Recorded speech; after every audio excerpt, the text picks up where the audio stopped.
একটা সবুজে ভরা ছোট্ট গ্রাম। সেই গ্রামের এক কোণায় মাটির ছোট ঘরে থাকত এক গরিব ছেলে। তার নাম রবি। রবির বাবা অনেক আগেই মারা গেছে। এখন সে আর তার অসুস্থ মা, এই দুজনই তার সংসার। রবি খুব সৎ আর পরিশ্রমী ছেলে। সকালে অন্যের জমিতে কাজ করে, বিকেলে জঙ্গল থেকে লাকড়ি কুড়িয়ে আনে। যা পায় সবই মায়ের ওষুধ আর খাবারের জন্য খরচ করে। বাবা রবি, বাবা রবি, তুই কষ্ট করিস না। আল্লাহ যা রেখেছেন তাই হবে। না মা, তুমি ঠিক হয়ে যাবে। আমি কিছু একটা করবই। সকালে রবি জঙ্গলে গেল, আগের চেয়েও গভীরে। তার মনে শুধু একটাই চিন্তা, আজ যদি বেশি কিছু পায় তাহলে মায়ের জন্য ভালো ওষুধ আনতে পারবে। হঠাৎ তার কানে আসলো ভয়ঙ্কর এক আওয়াজ।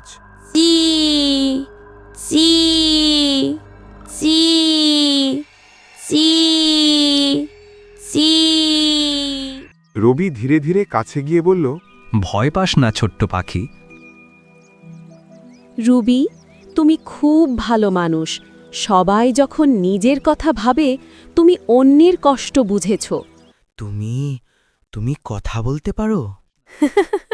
আমি মিঠু, আমি জাদুকরি পাখি।